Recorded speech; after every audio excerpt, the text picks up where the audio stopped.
teman-teman semua,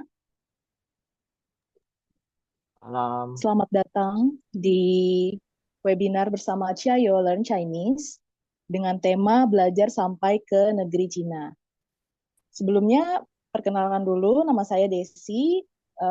Di sini sebagai moderator, sekaligus saya juga merupakan co-founder dari Chiayo Learn Chinese. Oh ya teman-teman, boleh minta tolong untuk dinyalakan kameranya ya kalau memungkinkan, dan di-mute mikrofonnya.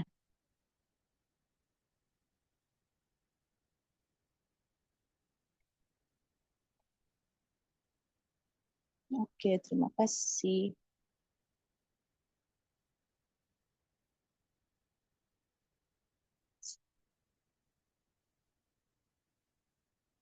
Baik, kita mulai aja. Eh, jadi webinar kita hari ini bertemakan belajar sampai ke negeri Cina. Lanjut. Kenapa harus Cina? Karena sekarang itu Cina merupakan salah satu kekuatan ekonomi terbesar di dunia ya, seperti yang kita ketahui. Lalu selain di bidang ekonomi, juga di bidang pendidikan, kualitas pendidikan di Cina pun lumayan tinggi ya. Ada beberapa universitas yang masuk ke dalam top rank dunia seperti Tsinghua, Fudan, dan Beijing University. Selain itu, biaya hidup dan kuliah terjangkau. Dibandingkan oleh negara-negara lain seperti Eropa atau Amerika, biaya hidup di Cina jujur masih termasuk terjangkau. Lalu juga pengalaman budaya yang sangat banyak, peluang karir, dan relasi internasional. Seperti yang kita tahu sekarang sangat banyak perusahaan-perusahaan Cina ya di Indonesia di berbagai sektor. Dari pertambangan, lalu ada elektronik, sampai ke F&B juga. Sudah sangat banyak sekali. Dan teknologi dan inovasi yang maju di negara Cina itu sendiri. Mungkin teman-teman pernah lihat ya, di FYP atau di sosial media, di TikTok, dimanapun ada berbagai macam teknologi Cina yang sangat mumpuni gitu, terutama dalam bidang pembayaran dan juga arsitektur dan segala macam. Dan keamanan serta fasilitas yang modern serta pengalaman hidup di negara yang sedang berkembang pesat ini. Juga kita juga bisa mendapat kesempatan untuk traveling dan jelajahi Asia ketika kita tinggal di sana. Dan juga bonusnya adalah bahasa Mandarin kita semakin lancar ketika kita tinggal di Cina langsung, karena mau gak mau kita membutuhkan itu untuk survival sehari-hari. Seperti itu.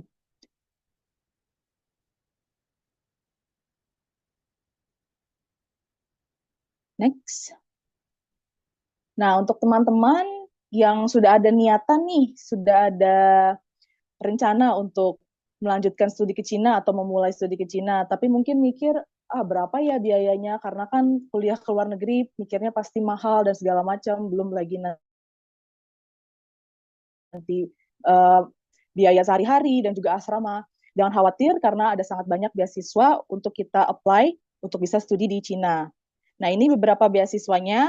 Ada CIS, yaitu Confucius Institute Scholarship. Lalu ada CGS, Chinese Government Scholarship. Lalu ada jalur-jalur lain juga seperti jalur sutra dan beasiswa dari universitasnya langsung masing-masing.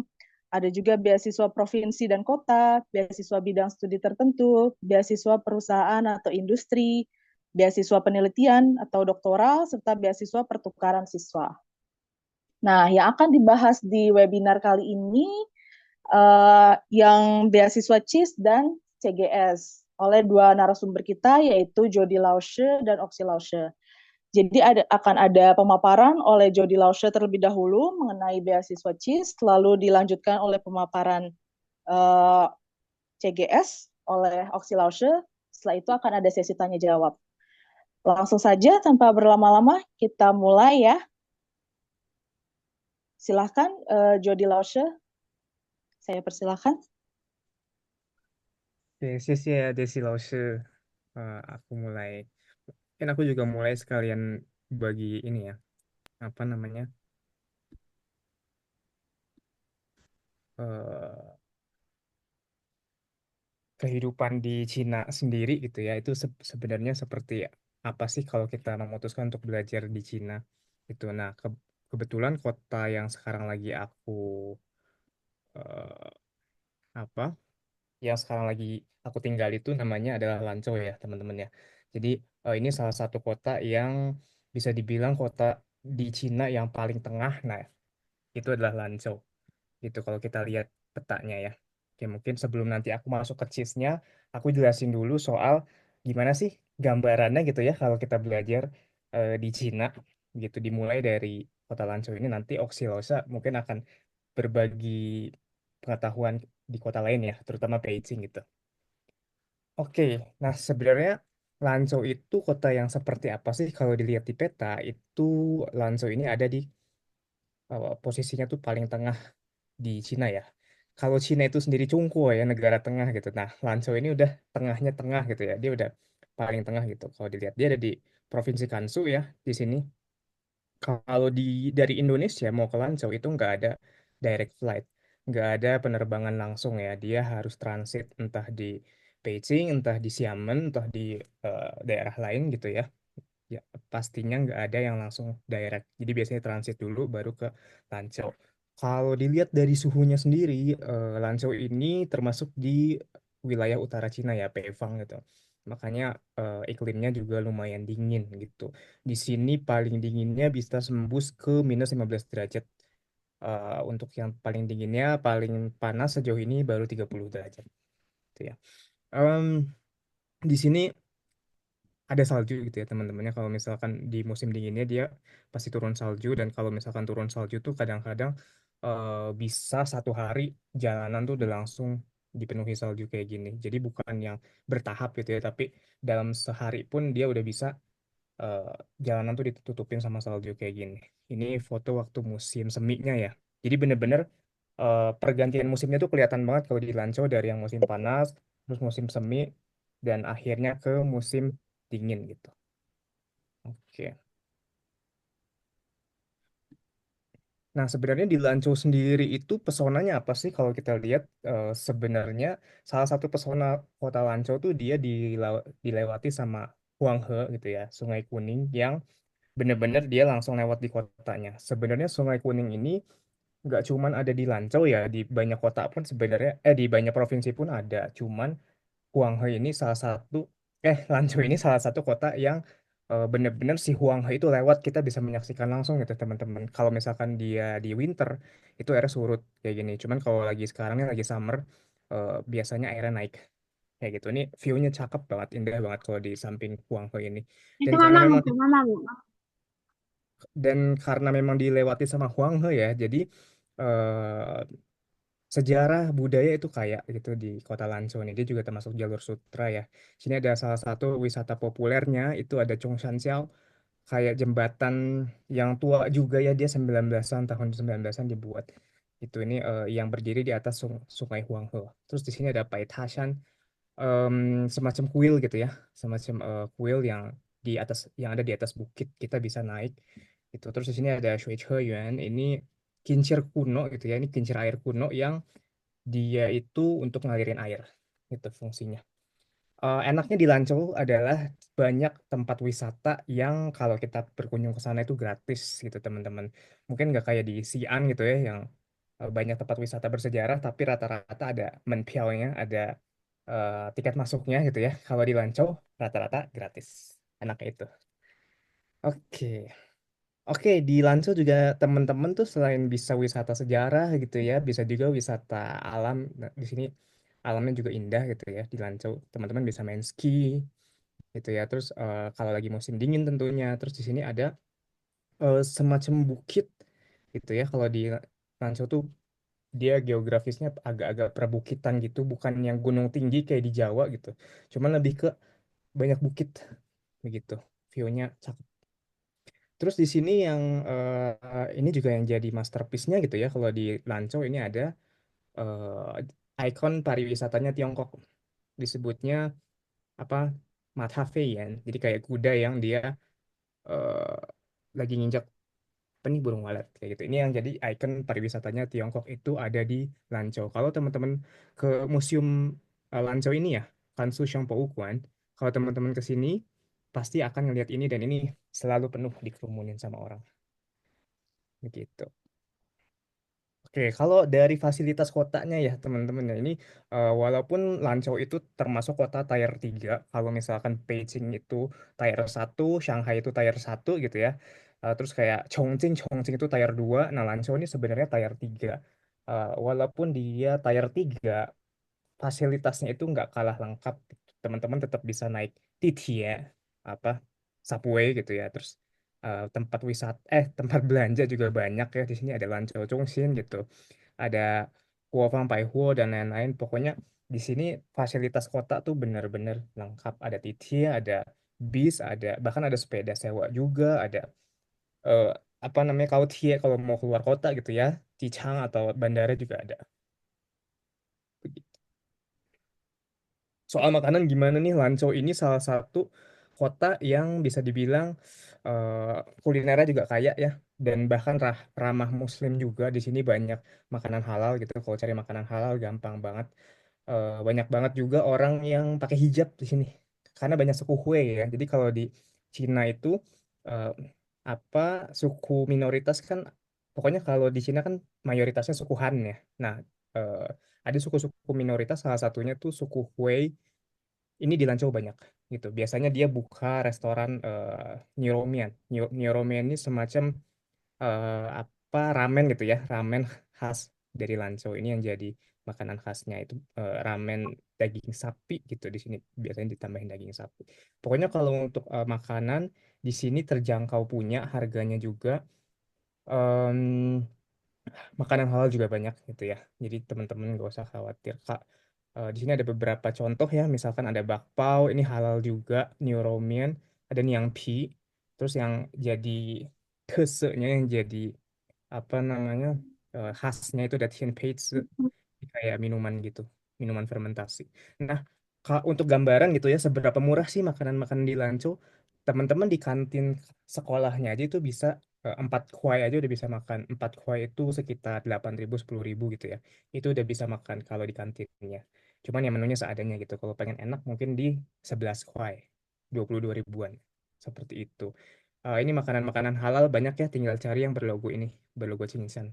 Itu banyak. Oke. Terus untuk lokasi kampus itu ada dua, ada di Changguanshu sama di Yuchung gitu. Di sini teman-teman apa dari segi fasilitas sekolah juga banyak ya. Lapangan tenis, lapangan lari gitu ya. Terus ada semacam plaza juga. Ini bahkan ada museum juga.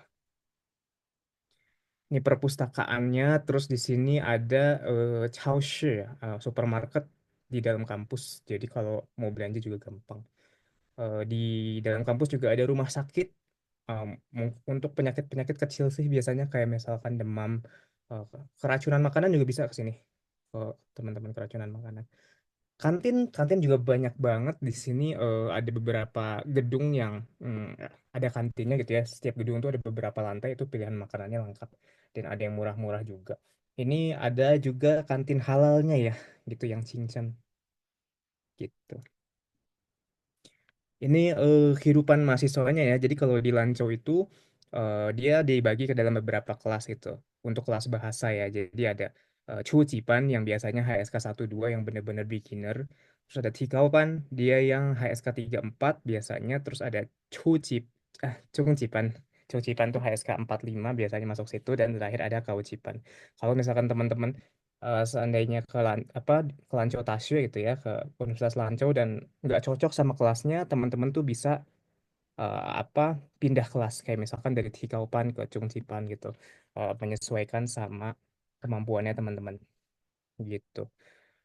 Di sini juga ada banyak aktivitas ya, aktivitas kemahasiswaan mulai dari Wenhua Jie, terus ada nanti pekan olahraga itu selalu ada eh, apa aktivitas yang dibuat sama kemahasiswaannya begitu. Nah, makanya teman-teman jangan lupa bawa baju tradisional kalau seandainya benar ke Ancol gitu ya buat acara-acara kayak gini. Oke.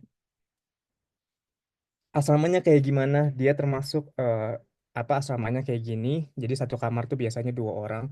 Kalau teman-teman ada temen biasanya ditempatin di satu ya kamar yang sama. Cuman kalau nggak ada temen bakal ditempatin ke sama orang yang random gitu ya.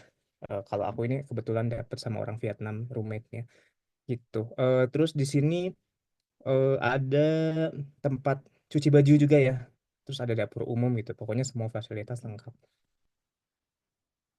Oke, itu tadi gambaran soal kampusnya gitu ya. Nah, sekarang kalau untuk biayanya sendiri itu aku dari mana sih untuk bisa belajar? Aku belajar bahasa Mandarin ya, ngomong-ngomong teman-teman. Aku di Lanzhou itu belajar bahasa Mandarin untuk 1 tahun gitu. Aku untuk di Lanzhou ini sebenarnya biayanya dari mana? Mostly dari sini, dari CIS, Confucius Institute Scholarship itu ya. Nah, sebenarnya apa sih beasiswa apa sih ini? Aku jelasin sebentar ya. CIS itu sebenarnya beasiswa kalau di kepanjangannya Confucius Institute Scholarship ya. Jadi beasiswa yang diberikan sama pemerintah Cina itu untuk tujuannya untuk menyebarluaskan bahasa Mandarin gitu teman-teman. Jadi sebenarnya kalau untuk CIS ini memang fokusnya adalah bahasa Mandarin. Jadi jurusan yang bisa teman-teman masukin ya yang berkaitan sama bahasa Mandarin mostly-nya seperti itu begitu. Karena dia punya misi untuk menyebarkan budaya Cina seperti itu. Nah, ini yang mengelola siapa? Yang mengelola itu Institut Konfusius ya, yang merupakan organisasi pendidikan berafiliasi dengan Kementerian Pendidikan Cina. Oke. Apa aja sih sebenarnya benefitnya ketika teman-teman dapat beasiswa ini? Pertama, biaya kuliah itu di cover, benar-benar gratis, nggak perlu bayar apapun lagi gitu ya. Paling mungkin bayar uang buku aja yang nggak seberapa sebenarnya. Kalau dari biaya kuliah itu udah di cover sama pemerintah sana gitu ya, dari Confucius Institute ini. Lalu di cover juga akomodasi, akomodasi yang tadi aku tunjukin ya asrama itu kita nggak perlu bayar sebenarnya gitu. Paling kita bayar listrik aja, tapi itu pun tergantung asramanya. Ada asrama yang dia perlu bayar listrik, ada yang enggak gitu. Ini kalau akomodasi juga di cover terus sama tunjangan hidup bulanan itu sekitar 2.500 RMB ya. Jadi sekitar 5 jutaan gitu untuk tunjangan hidup bulanannya. Dibilang cukup atau enggak, menurut aku cukup banget. Bahkan mungkin teman-teman bisa saving dari biaya bulanan ini karena untuk di Lancau sendiri biaya hidup itu enggak terlalu mahal ya gitu. Terus sama asuransi kesehatan ini yang wajib banget setiap mahasiswa asing tuh punya di Lanzhou gitu ya. Bukan di Lanzhou, bahkan di seluruh Cina ya. Kita harus beli asuransi. Ini fungsinya kalau ada kejadian tak terduga. Misalkan baru-baru ini temanku tuh sempat kena kecelakaan gitu ya di sini. Dan untungnya karena ada pausian, ada asuransi ini, dia biaya rumah sakitnya di cover sama asuransi. Jadi untungnya jadi nggak terlalu mikirin gitu ya. Oke. Apa aja gitu yang perlu kita siapin kalau memang tertarik untuk daftar di CIS ini? Pertama, teman-teman harus punya sertifikat bahasa gitu ya. Yang pasti bahasa Mandarin gitu karena apply-nya untuk program Mandarin. HSK-nya itu minimal adalah HSK 3, semakin tinggi semakin bagus. Dan teman-teman perlu juga lulus HSKK-nya. HSKK tuh untuk oral ya, untuk speaking gitu. Jadi selain HSK 3 minimal, HSKK juga harus lulus begitu. Lalu nanti perlu mengisi formulir aplikasi juga yang disediakan sama CIS-nya. Terus yang ketiga tuh ada surat rekomendasi dari siapa? Dari Pusat Bahasa Mandarin. Kalau di Jakarta misalkan dari Pusat Bahasa Mandarin Al-Azhar gitu ya. Jadi em, mereka yang akan kasih surat rekomendasi untuk teman-teman belajar di China. Lalu transkrip nilai terakhir, kalau teman-teman terakhir lulus SMA ya berarti transkrip nilai SMA, eh, apa ijazah SMA-nya gitu ya yang ada nilainya itu harus ditranslate ke dalam bahasa Inggris atau kalau misalkan ijazah S1 ya pakai ijazah S1-nya. Tapi catatannya itu harus udah ditranslate ke dalam bahasa Inggris tersumpah gitu ya. Nanti ada capnya begitu. Lalu paspor ini udah pasti paspor yang masih berlaku paling enggak 5 tahun ke depan kalau nggak salah ya si paspornya ini.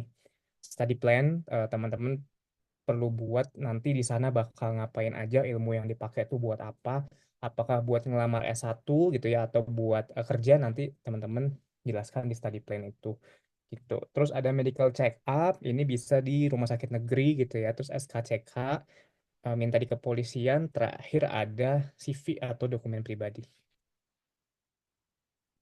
Oke, terus seleksinya bagaimana? Nanti teman-teman berkasnya ini tinggal diupload aja sebenarnya di website chinese.cn. Nanti di situ ada pilihan untuk CIS ini gitu. Jadi tinggal di upload aja. Habis itu kita menunggu kabar. Nah, eh, setelah ada kabar tuh biasanya memang teman-teman kayak semacam di ghosting gitu ya. Beberapa lama tuh nggak ada kabar. Tapi kalau misalkan ada progres nanti di aplikasi itu di website itu tuh dia bakal ngasih tahu statusnya lamaran teman-teman tuh udah sampai mana gitu. Terus ada kalanya pihak universitas juga bakal mengadakan proses wawancara gitu ya untuk penerimaan ini. Wawancaranya pakai bahasa Mandarin gitu. Oke, biasanya untuk pengumuman itu di bulan Juli sampai Agustus baru ada pengumuman kalau teman-teman diterima atau enggak begitu ya. Oke. Oke, kalau dari aku itu ya sharing apa Universitas Lanzonya sama CIS-nya mungkin aku kembalikan ke Desi Lause. Desi. Baik, terima kasih atas pemaparannya ya Jody Lauscher mengenai Kota Lanco, lalu Universitas Lanco, dan tentang beasiswa CIS. Selanjutnya kita akan lanjutkan ke sesi pemaparan oleh Oksi Lauscher mengenai beasiswa CGS. Saya persilahkan untuk Oksi Lauscher.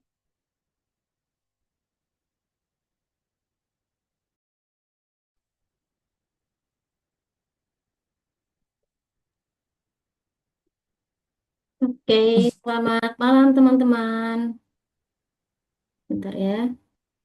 Malam, langsung. Oke, halo. Sekarang kita akan membahas tentang beasiswa CGS. Sebelumnya, perkenalkan nama saya Oksi.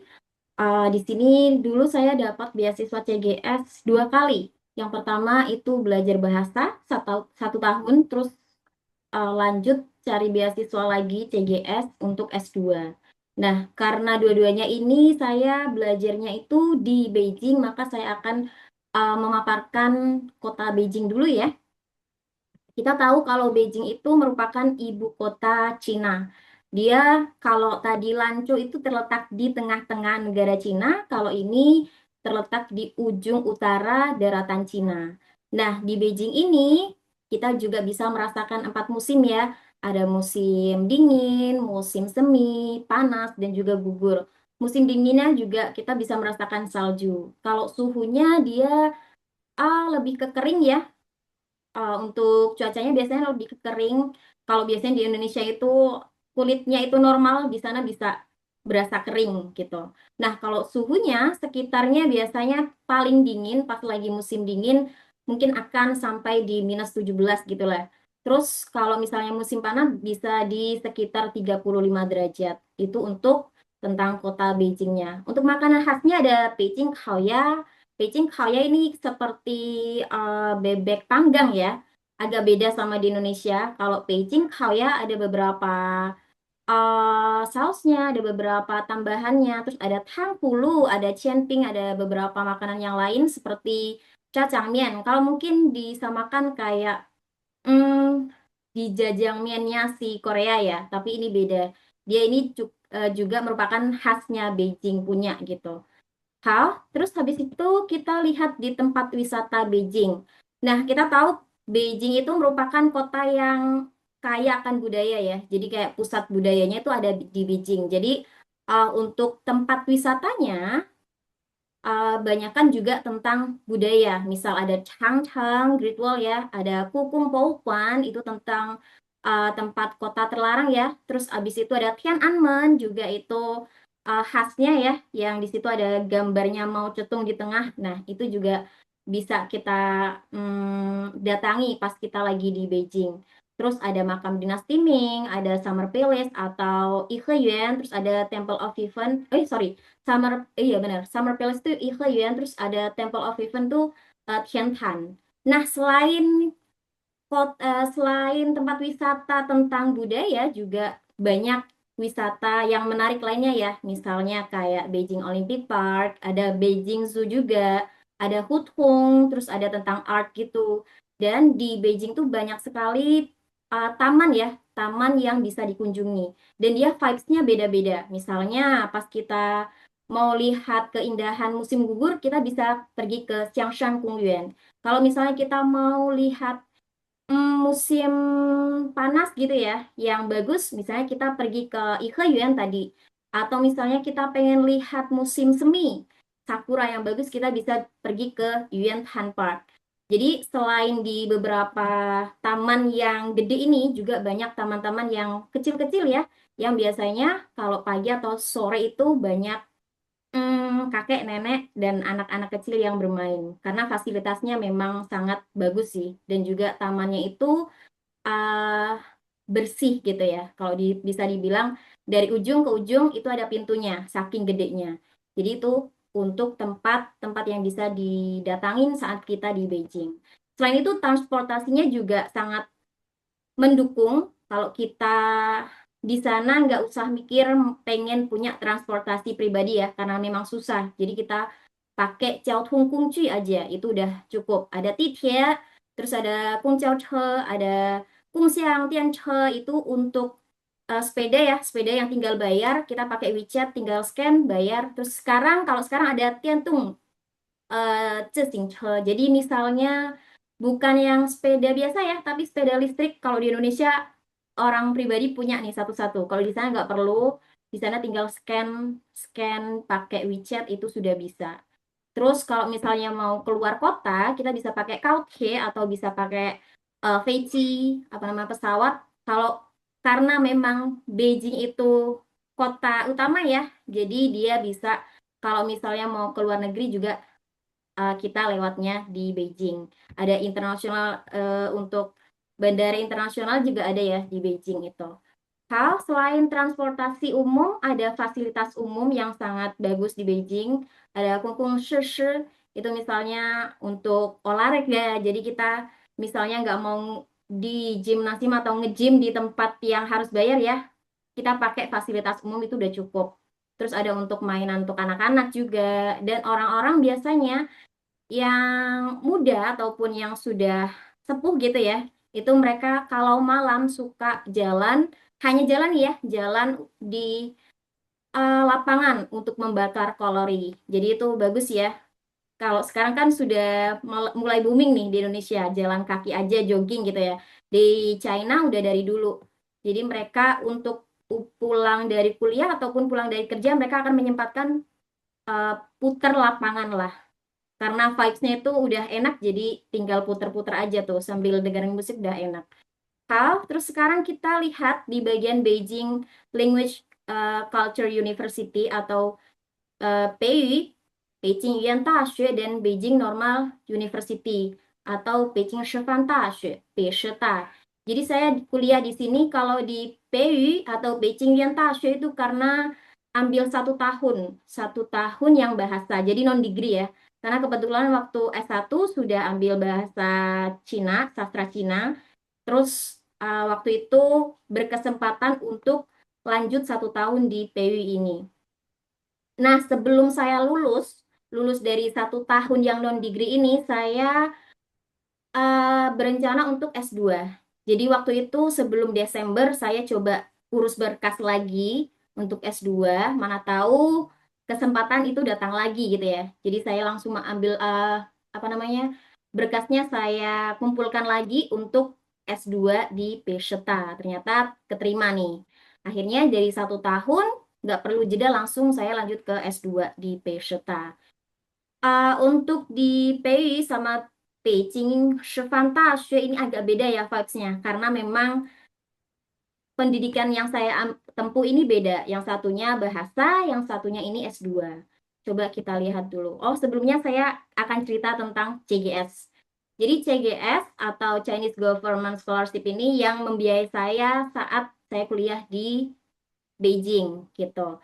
Ini beasiswanya ditawarkan oleh pemerintah Cina untuk pelajar internasional ya yang mau melanjutkan studi di Cina. Jadi kalau misalnya CIS tadi lebih sebetulnya CIS juga nggak itu ya nggak cuma di non degree tapi dia juga ada sarjana, magister tapi mungkin untuk skupnya itu lebih ke bahasa pengajaran biasanya bahasa-bahasa. Tapi kalau CGS dia lebih luas.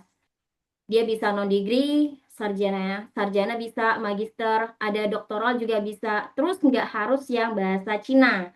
Dia bisa yang basicnya memang bahasa Inggris, English itu juga bisa. Ini untuk CGS. Nah, karena tadi kemarin ada yang bertanya ya, untuk maksimal apa namanya umur itu ada. Misalnya untuk sarjana itu maksimalnya 25 tahun. Yang magister S2 itu maksimal usianya 35 tahun. Nah, yang doktoral itu maksimal usianya adalah 40 tahun. Jadi teman-teman dilihat usianya masuk yang mana nih? Misalnya mau S1, S2, S3 dicoba di situ gitu ya. Kalau sekarang kita lihat untuk CGS ini dia ada dua ya, yaitu beasiswa full yang dia benar-benar ditanggung semuanya, akomodasi, dikasih uang saku kata tadi ya, atau ada yang beasiswanya parsial, maksudnya ada sebagian yang di cover, misalnya biaya sekolahnya aja gini, biaya kampusnya aja gitu ya. Nah, tapi nggak dikasih uang saku, itu ada. Jadi ada yang full, ada yang parsial. Terus untuk CGS ini ada 3 tipe.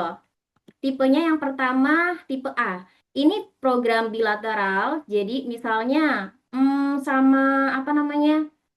Sama ada kerjasama sama kedutaan. Atau kemarin saya dapat informasi dari teman dia itu ambil CGS tapi dari Nahdlatul Ulama NU ya. Jadi NU itu punya apa namanya? Punya hubungan dengan pemerintah China. Mungkin ada hubungan apa gitu ya, saya kurang tahu untuk khususnya ya. Tapi dia ada buka program CGS ini. Terus untuk yang tipe B, ini kita masuknya lewat program universitas. Nah, untuk yang tipe C ini dari lembaga. Yang sekarang yang mungkin paling gampang didapat adalah di bagian tipe B. Karena yang tipe A itu mungkin ia dapat, cuma sekarang lebih sedikit ya untuk apa namanya kuotanya ya. Itu semakin sedikit sekarang. Kalau dulu misalnya kuotanya ada 100, sekarang lebih sedikit, lebih sedikit, lebih sedikit. Tapi tidak menutup kemungkinan ya kalau teman-teman ambil yang tipe A juga mungkin bisa lolos juga. Nah, yang tipe B ini kita harus lewat universitas dulu. Kita cari tahu universitas mana nih yang punya hubungan dengan CGS. Nah, itu yang kita apa namanya apply dulu di bagian universitasnya. Kalau tipe lembaga ini lebih lebih sulit kalau kata teman saya ya. Ini lebih sulit karena dia harus lewat ISO lah, lewat dosen. Kalau misalnya memang ada hubungan tertentu bisa nih lewat tipe C. Gitu. Ini jenis-jenis beasiswa yang CGS. Kalau sekarang kita lihat benefit CGS-nya. Kalau benefitnya pertama pembebasan biaya kuliah. Tadi misalnya dari biaya kampusnya, belajarnya, bukunya semuanya free. Terus akomodasi kampus juga disediakan secara gratis. Terus habis itu untuk tunjangan hidup, ini beda-beda ya dari S1, bahasa, S2, dan S3. S1 itu 2.500, tadi misalnya 5 jutaan gitu ya. Terus S2, dan juga yang bahasa, itu waktu itu saya dapat 3.000.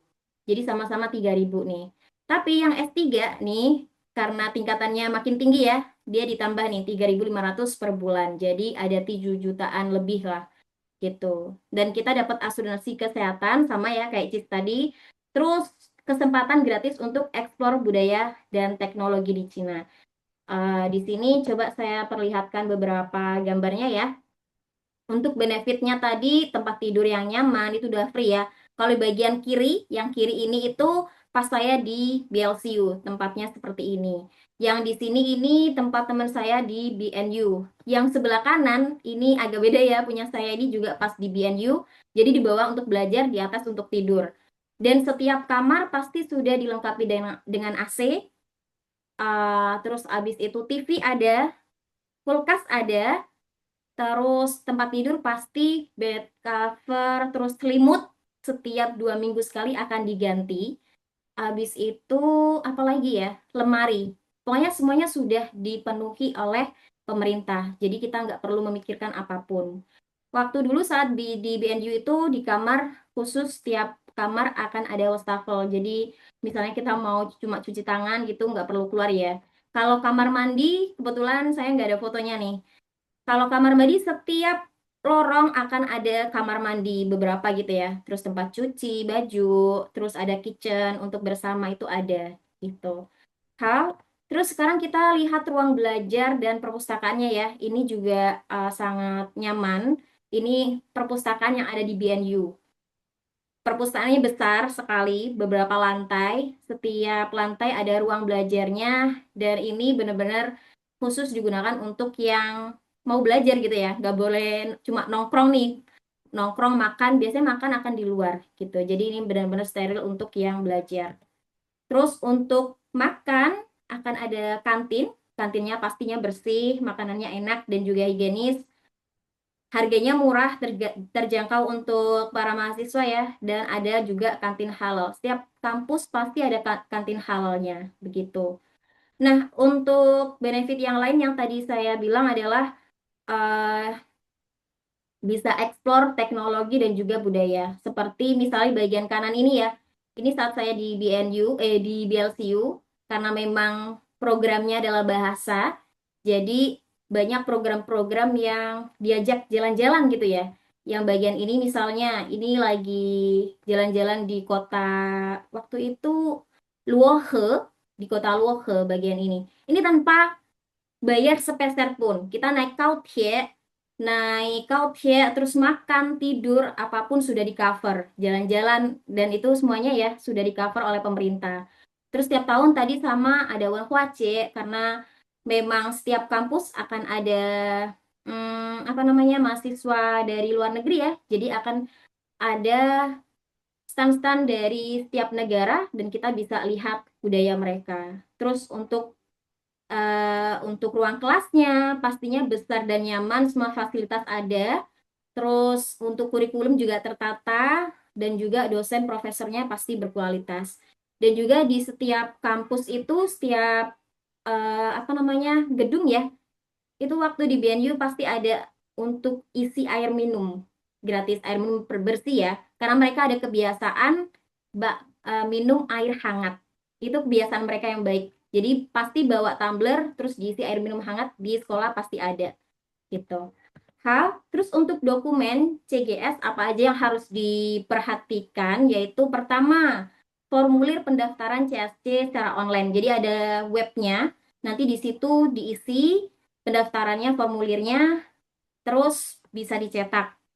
Habis itu scan paspor. Jadi teman-teman yang pengen kuliah di luar pastikan punya paspor ya, karena ini kayak jadi identitas diri kita di luar negeri. Jadi paspor harus punya nih. Terus ijazah dan transkrip harus dilegalisir, ditranslate dulu ya, pakai bahasa Mandarin ataukah bahasa Inggris boleh. Kalau CGS kan karena ada yang English Taught ya, jadi dia bisa pakai yang English tadi.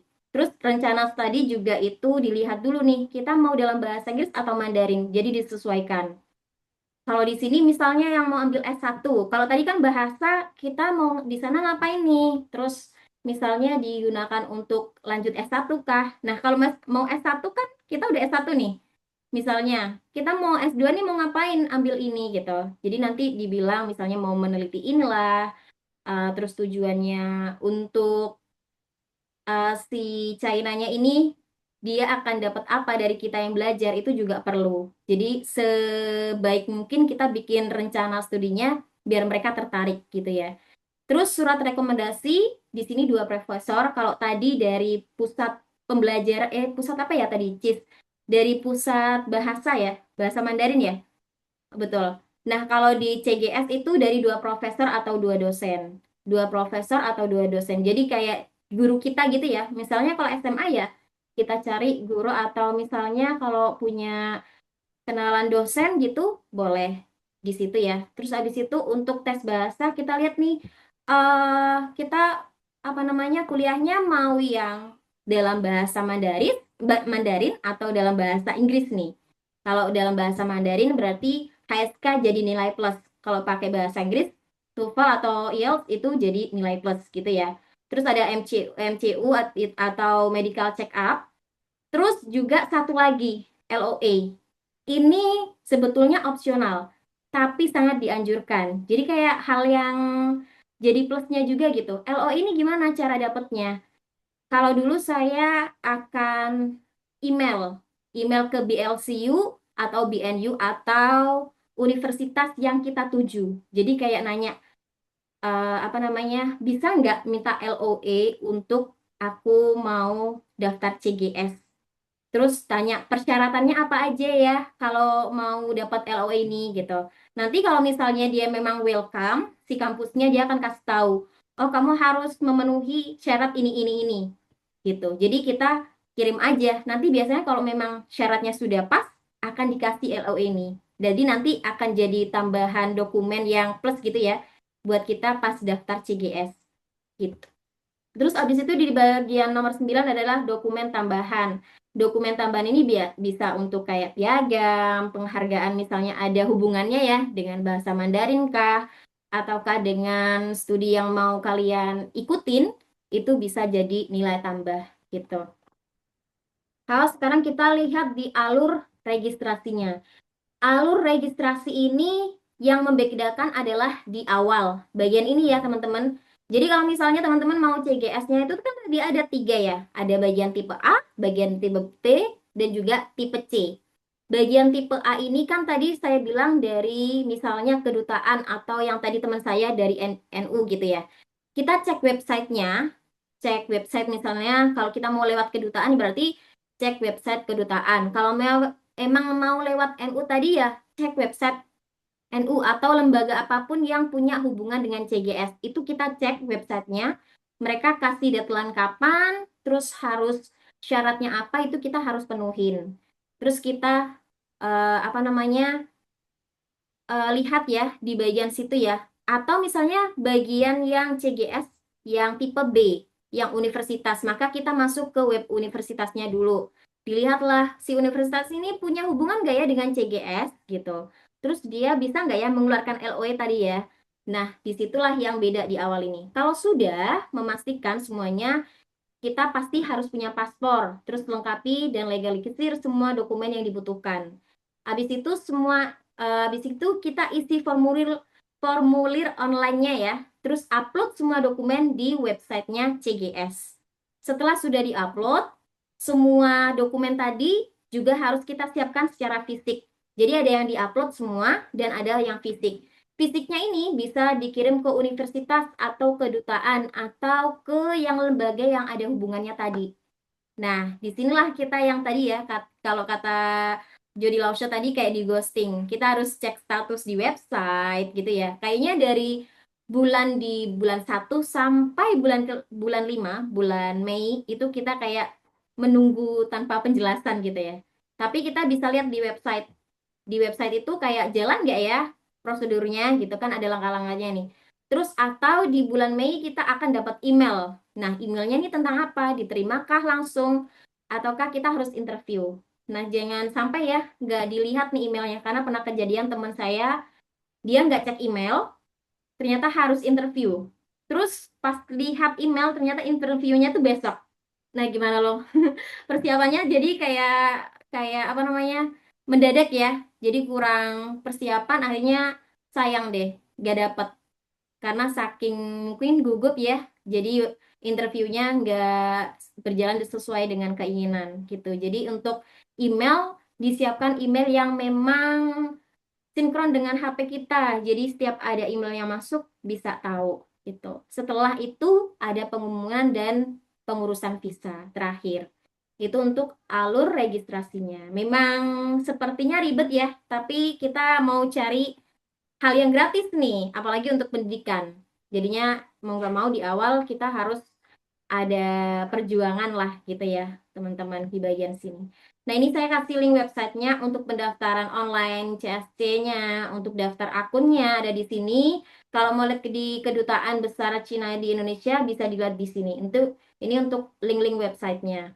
Lalu untuk link website universitas bisa dicek di Google juga ya. Ini saya berikan beberapa, misalnya ada Peiceta, ada Beijing Tashi, ada Tsinghua Tashi, ada Tianjin Tashi, dan ada Shanghai Jiaotong Tashi. Ini beberapa universitas yang bisa diakses gitu ya. Jadi Kalau mau misalnya mau cari beasiswa via via universitas, bisa cek di universitasnya dulu dan coba tanyakan LOE-nya.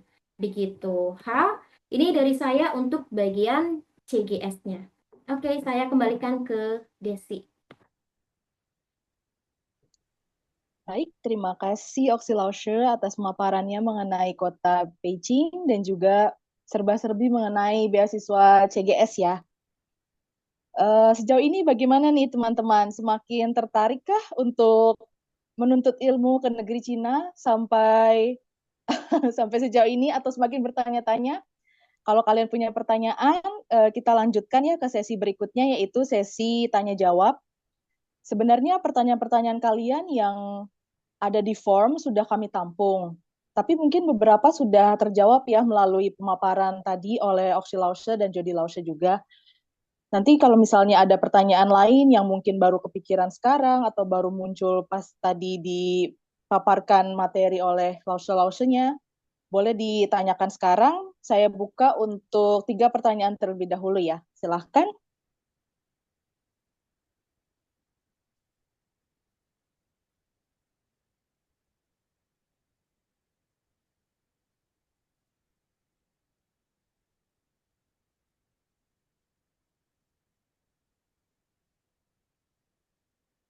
Halo, Ada yang bertanya? Oh ya, silahkan Kak. Silahkan perkenalkan kakak diri permisi, dan ya, silahkan Kak. permisi kak. Saya Nicholas dari Petra. Kak, saya mau tanya, itu kalau misalnya saya mau mendaftar untuk beasiswa yang bahasa itu tahap-tahapnya bagaimana, Nggih, kak? Terima kasih banyak.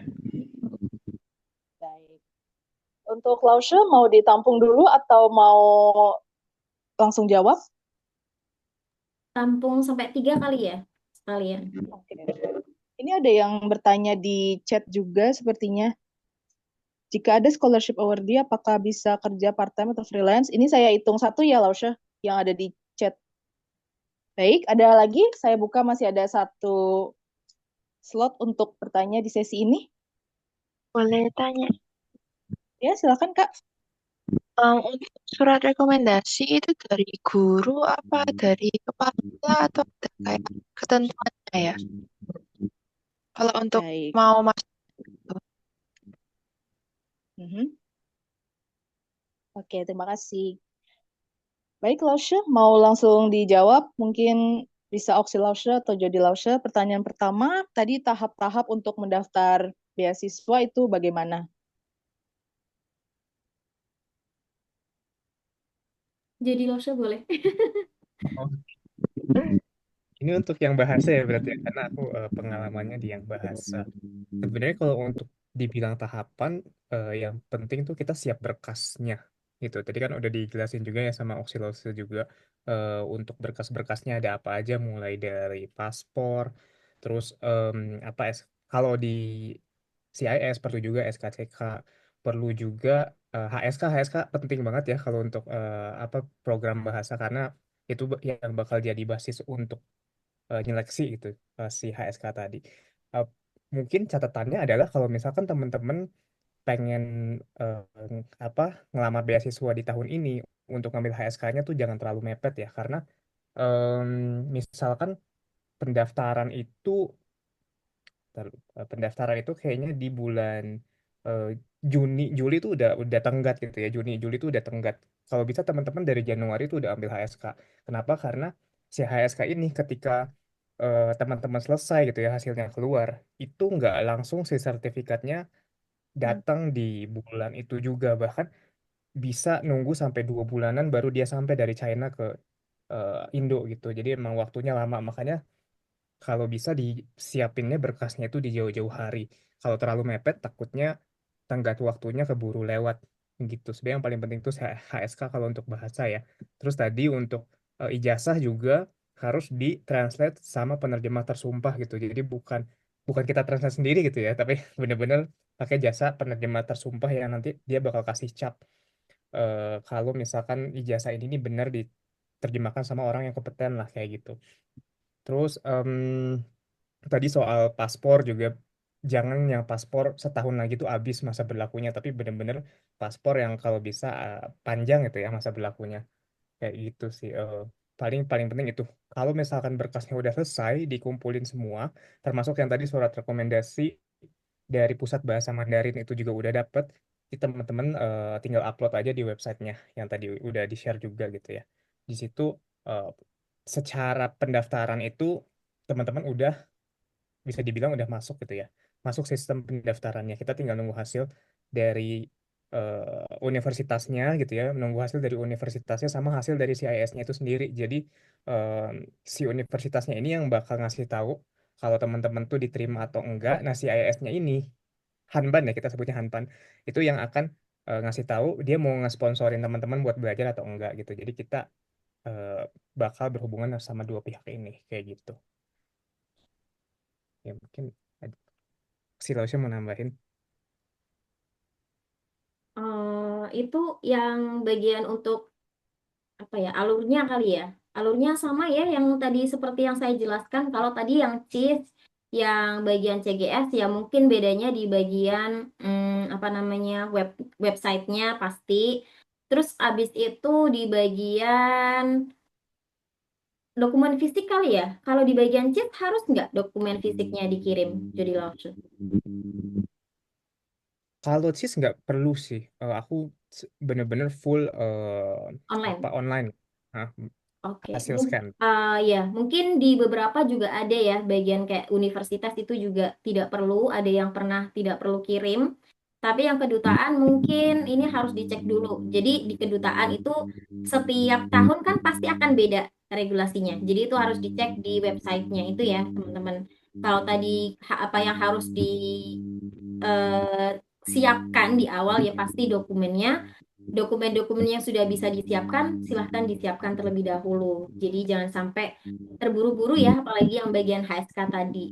Terus misalnya mungkin ada yang tanya gimana sih, harus nggak sih HSK ini punya gitu ya?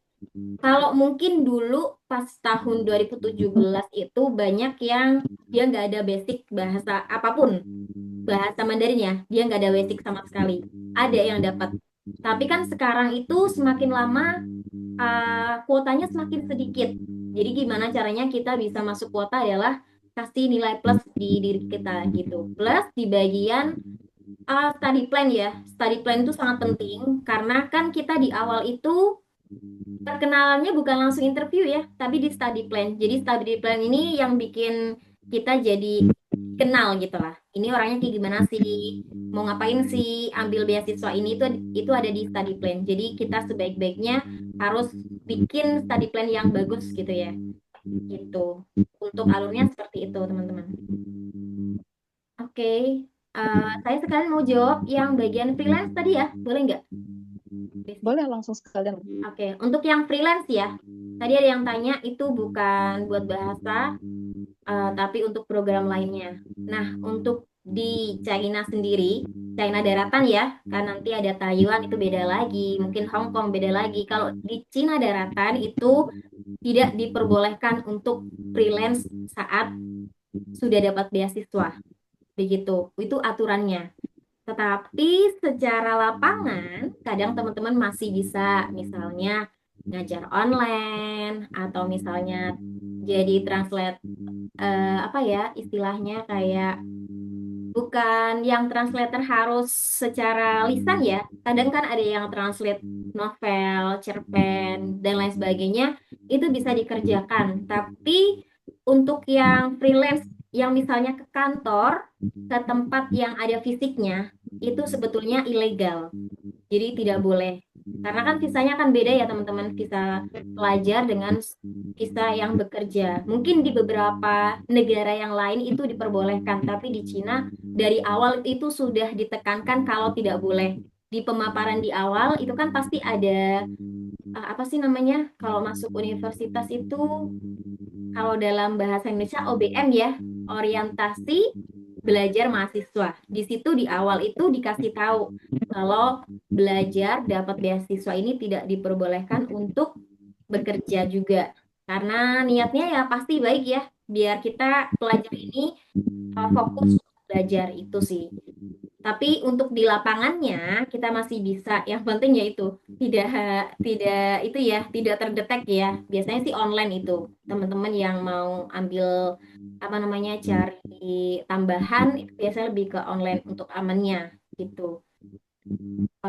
Terus sudah sih di situ bagian jawabannya. Kalau Jody Mosha ada jawaban lain nggak di bagian itu?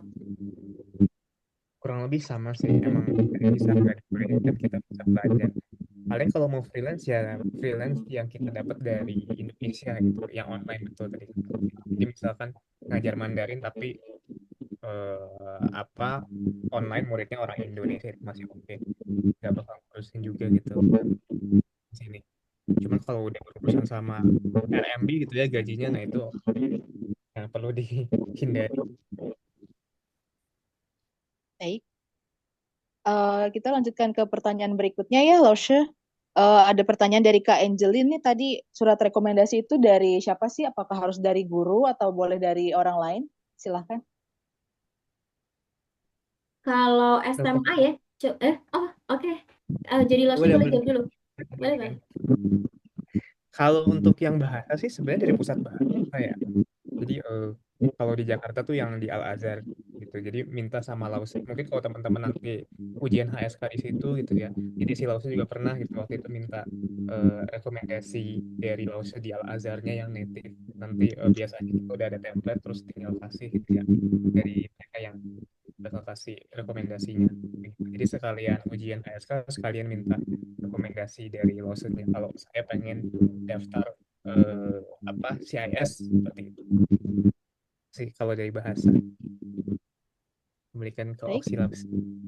Lausha ada yang mau ditambah? Kalau dari CGS kan mungkin beda ya. CGS itu bisa dari dosen atau profesor. Itu kan mungkin kalau yang udah kuliah gampang ya carinya. Tapi kalau yang mungkin SMA ya sebatas di bagian guru ataupun di bagian apa namanya kepala sekolah mungkin boleh. Atau bisa yang tadi ya bagian CIS itu coba aja juga. Kan kita kan juga ambil apa namanya tes ya. Jadi nggak masalah dicoba dulu gitu sih untuk tambahannya gitu. Oke Desi. Ya, untuk pertanyaan berikutnya ada dari Kak Aida. Bertanya soal S3 nih Lausha di CGS, melalui CGS bisa bawa keluarga atau tidak dan apakah ada tunjangan? Silahkan Lausha. Saya coba untuk jawab bagian ini ya.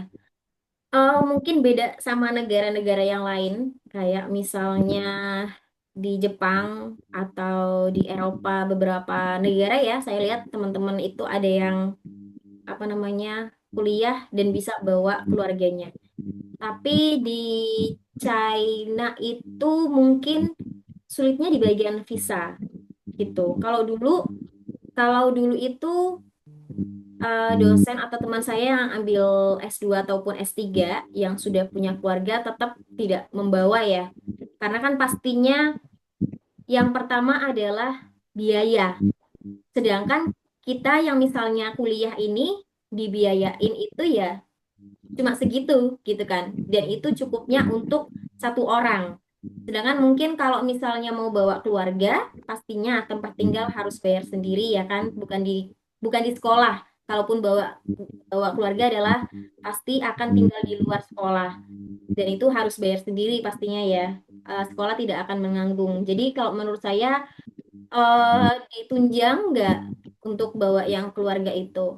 Kayaknya tidak ya gitu. Kecuali memang ada beberapa beasiswa yang mungkin menunjang, mungkin iya, tapi untuk CGS ini setahu saya tidak gitu. Baik, untuk pertanyaan berikutnya dari Kak Faza nih, Lausha. Berapa biaya untuk persiapan ya sebelum berangkat sama sangu di sana sebelum beasiswa cair? Lalu pertanyaan kedua, untuk jurusan seni, apakah perlu portofolio seni? Silahkan untuk dijawab. Jadi Lausha ada jawabannya? Kalau untuk persiapan biaya ya mungkin teman-teman perlu siap untuk biaya pesawat ya karena itu nggak di cover. Jadi biaya pesawat apa tiket pesawat untuk ke China-nya itu sama siap-siap untuk mungkin buat jaga-jaganya kayak 2 bulan hidup gitu 2 bulan hidup di sana. Sebenarnya 1 bulan hidup nggak masalah karena biasanya si beasiswa itu cair di bulan kedua. Jadi kita bulan pertama itu pasti pakai uang pribadi gitu. Tapi bukan berarti nanti di bulan kedepannya kita dapat cuma 1 bulan, enggak, tapi benar-benar langsung 2 bulan kita dapat. Cuman ya memang di bulan pertamanya kita pakai uang sendiri dulu. Mungkin kalau ditanya kisaran gitu ya, kisaran mungkin di angka 8 jutaan gitu. Kalau ngomongin angka ya, itu udah termasuk biaya pesawat begitu. Sama 1 bulan hidup di China.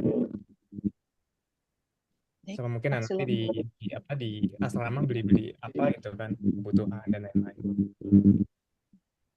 Ada yang ingin ditambahkan lagi? Soal pertanyaan kedua tadi yang portofolio seni, apakah diperlukan untuk jurusan seni? Oke, saya mencoba mau menambahkan yang untuk persiapan ya. Persiapan juga mungkin ya, pertama paspor, kalau bisa diurus sendiri ya. Jadi kita nggak harus bayar apa namanya, bayar lebih ya kalau misalnya lewat calo. Jadi harus diurus sendiri juga.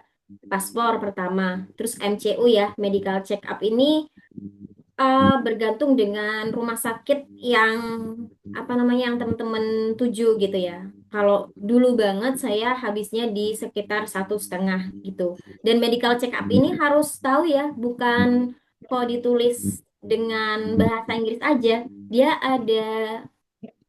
ada formulirnya medical check up yang CGS ini. Jadi benar-benar perlu dilihat di bagian webnya itu ada formulir untuk MCU atau medical check up itu. Jadi yang diisi di bagian itu nanti di scan kah, terus ada misalnya ya di bagian MCU itu ya. Terus abis itu selain MCU paspor mungkin ya transkrip untuk apa namanya di translate itu juga harus tersumpah. Jadi teman-teman bisa cek website yang apa namanya di bagian penerjemah tersumpah itu biasanya per lembarnya berapa. Itu harus dicek dulu. Kalau dulu saya translate-nya di LBI. LBI itu waktu itu kan karena di UI ya. Jadi di LBI sekalian itu waktu itu berapa ya?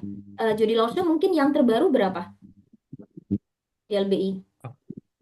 Aku juga nggak di LBI, cuma hanya sekitar Oh, bukan di BI. 1 bulan Oke. kisarannya. Jadi bukan di LBI ya? Oh bukan. Oke. Jadi bisa sih teman-teman jadi nggak cuma di LBI tapi di lain pokoknya yang penerjemah tersumpah.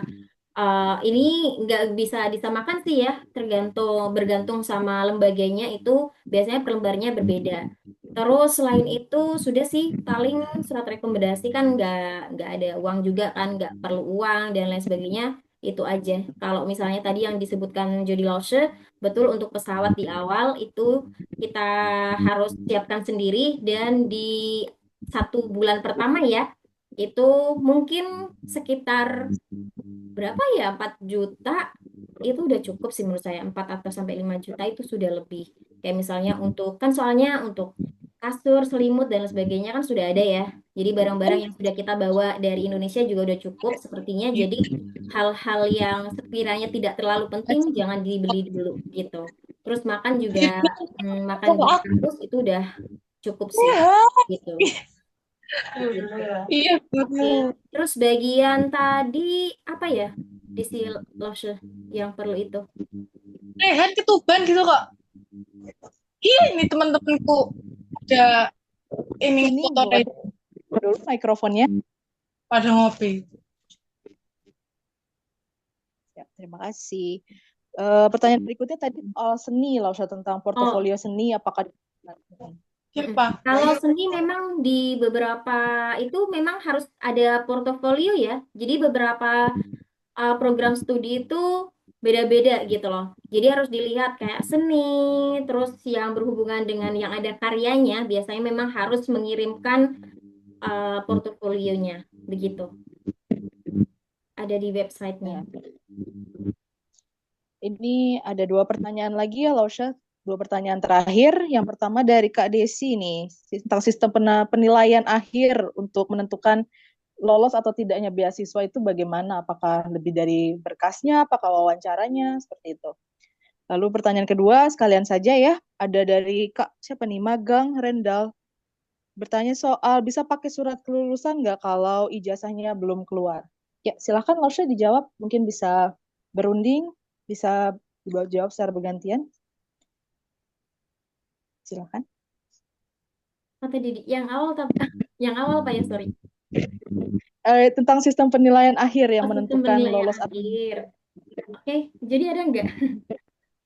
Ini sebenarnya aku apa ya? Kan karena memang itu hak dari ini ya, hak dari penyeleksi gitu ya. Cuma kan kita bisa ngira-ngira gitu ya.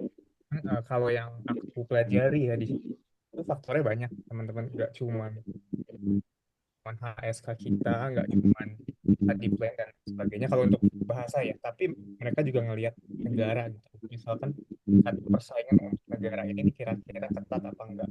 Contoh gini, kalau di Lanco itu banyak Lanco Tasyo ya, Universitas Lanco itu banyak orang Vietnam gitu yang daftar. Jadi ketika ada yang daftar di sini itu orang Vietnam, otomatis HSK dia tuh juga harus stand out, harus tinggi gitu dibanding yang lain gitu. Kayak mungkin kalau dari negara lain HSK 3 itu bisa masuk tapi mereka harus HSK 4 kayak gitu. Jadi dilihat juga dari situnya. Tapi mungkin karena dari Indonesia dikit gitu ya. Jadi makanya kalau 3 itu masih bisa dipertimbangkan. Itu satu. Jadi tingkat keketatan setiap negara juga ngaruh. Sama kalau di bahasa sih ngelihat dari study plan ya. Jadi kan mereka kan ada misi buat menyebarkan bahasa Mandarin gitu ya. Jadi si study plan-nya juga harus dihubungkan sama bahasa Mandarinnya itu. Nanti ketika kita udah dapat kemampuannya mau dipakai buat apa nih gitu.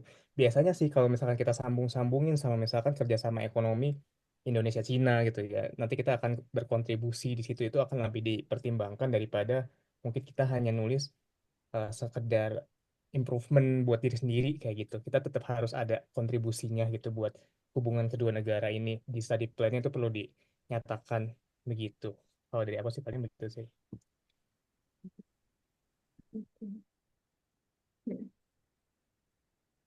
Masih mute, Desi. Lausha ada tambahan? Itu Atau oke, itu yang dari bahasa ya. Kalau dari saya karena ada pengalaman di bagian S2, mungkin kalau di S2 itu nggak cuma itu ya. Jadi itu boleh dicantumin juga, tapi sama kalau S2 itu kan lebih ke penelitian. Jadi kita mau meneliti apa sih gitu. Biasanya tetap harus diutarakan. Kalau dulu karena saya di bagian linguistik ya, di bagian UNC itu saya kasih tahu dulu pas S1 itu meneliti bagian ini. Jadi saya ingin meneliti bagian ini juga. uh, dan kalau dibolehkan dibiayai oleh CGS akan meneliti hal ini hal ini gitu. Jadi itu juga jadi nilai plus mungkin ya untuk misalnya apa yang mau diteliti nantinya itu harus dicantumkan juga gitu. Meskipun nanti ketika pas kuliah belum tentu tesis kita atau disertasi atau apa atau skripsi kita itu tentang yang sudah kita tulis di study plan. Jadi itu nggak harus ya, karena kan kita nanti pas kuliah makin bertemu dengan hal-hal yang lain, terus abis itu juga sama dosen pembimbing akan diarahkan. Jadi kita nggak sekaku itu ya, kita nggak harus mengikuti study plan yang sudah kita tulis gitu. Tapi pas nulis study plan harus ditulis dengan baik dan terencana juga. Begitu sih teman-teman untuk bagian eh kiat-kiat ya untuk bisa lolos di bagian CGS atau CIS ini. Terus yang tadi apa ya Desi? Yang terakhir. yang selanjutnya tentang surat kelulusan, apakah bisa dipakai jika ijazah belum keluar? Oke. Uh, ini saya punya pengalaman dulu pas mau ambil bahasa 1 tahun. Karena waktu itu saya belum lulus S1, masih harus menunggu 6 bulan lagi 1 semester. Karena kan diurusnya itu di bulan November Desember ya. Jadi belum lulus nih. Tapi saya minta surat pernyataan akan lulus 6 bulan kemudian dari universitas.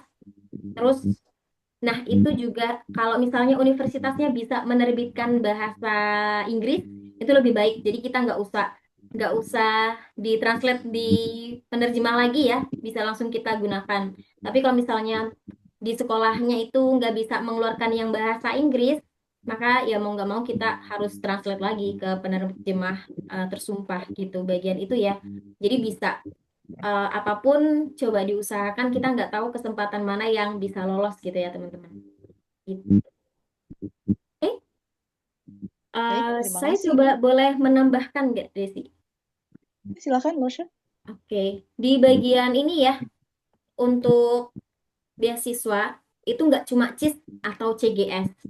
Jadi teman-teman bisa cari jalur yang lainnya. Meskipun saya dan Jody Lose belum ada pengalaman yang lain ya, tapi teman-teman bisa coba cari informasi tentang beasiswa misalnya jalur sutra ini, terus atau universitas. Universitas ini nggak harus lewat CGS ya.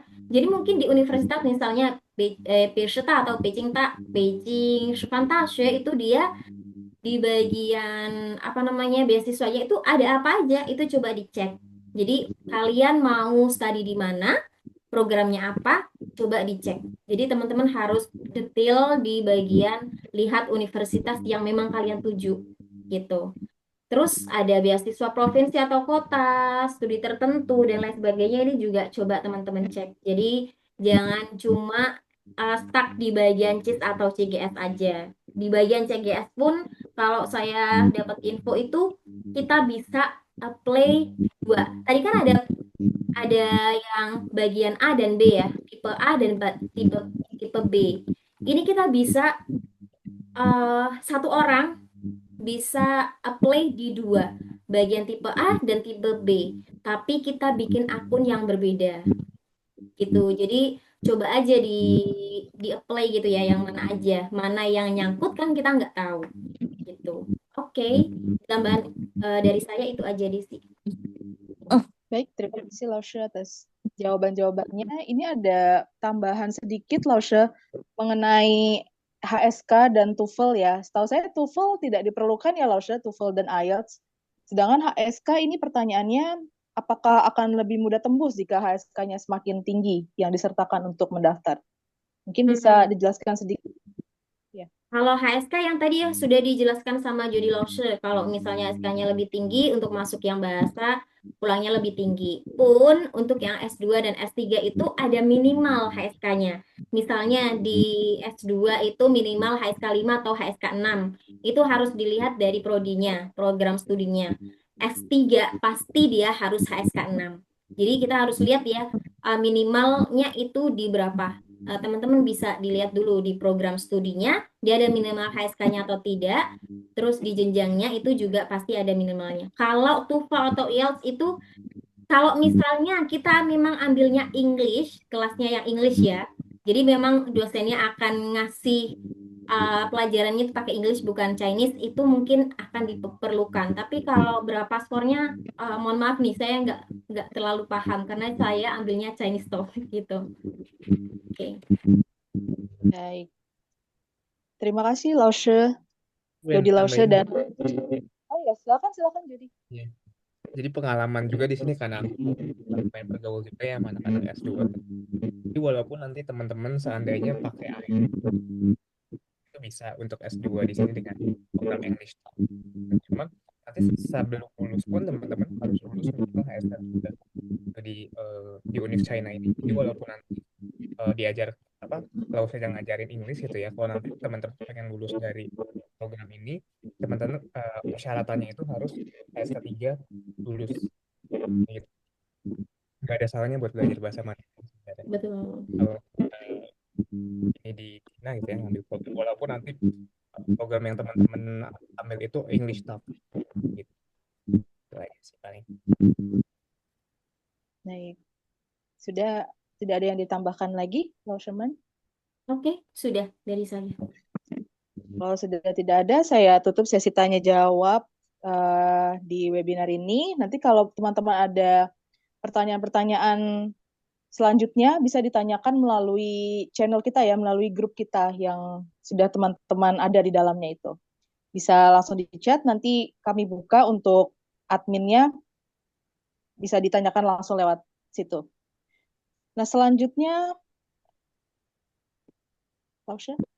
Nah, tadi kan sudah dipaparkan secara jelas ya tentang studi ke Cina, segala tentang beasiswanya, universitasnya, lalu kota-kotanya juga, kehidupan di sana. Tapi bekal awal untuk studi ke Cina itu adalah dengan ya belajar bahasa Cina. Nah, gimana bisa belajar bahasa Cina? Kalian bisa belajar di Chiayo Learn Chinese. Kebetulan kami punya 2 kelas, ada yang privat, yaitu untuk HSK 1, 2, 3, dan juga Kids. Lalu akan dibuka juga kelas reguler untuk maksimal 10 orang untuk HSK 1. Jadi kalau kalian udah ada rencana nih, mau studi ke Cina, mau ke Cina atau apapun, dan pengen mulai belajar bahasa Cina dari sekarang, bisa langsung hubungi kontak yang tertera di poster kami ini. Boleh di next slide? Ya, boleh langsung menghubungi kami melalui WhatsApp ya. Nanti akan Minpau balas lewat situ tentang pertanyaan teman-teman apapun, misal tentang price list ataupun jadwalnya, ataupun kelas yang tersedia, nanti bisa kita diskusikan melalui platform tersebut. Baik, sudah tidak ada yang ditambahkan lagi, Lausha? Sudah. Kalau tidak ada, tutup ya webinar kali ini. Terima kasih teman-teman semua atas kehadirannya. Semoga yang diinginkan oleh teman-teman, cita-cita teman-teman untuk studi ke Cina, untuk belajar ke Cina bisa tercapai. Ya, terima kasih. Sampai jumpa. Oke, bye-bye. Bye.